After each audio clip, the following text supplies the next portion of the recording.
I'd say maybe 5 or 6 years ago, I had horrible hands. They were old age spots, blotches. They were really embarrassing, and the veins stood out like ropes. They were really awful.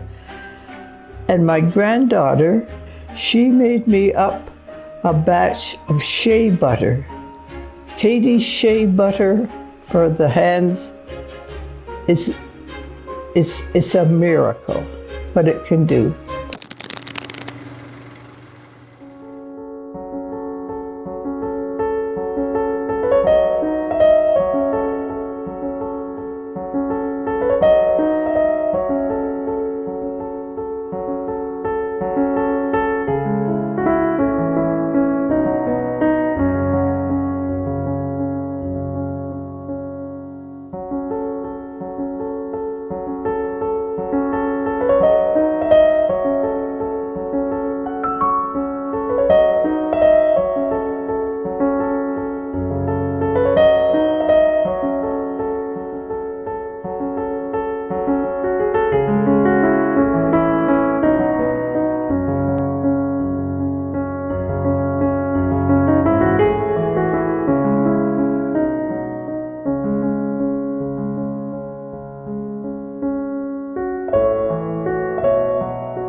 Despite using the same ingredients, the two methods do produce a very different final cream.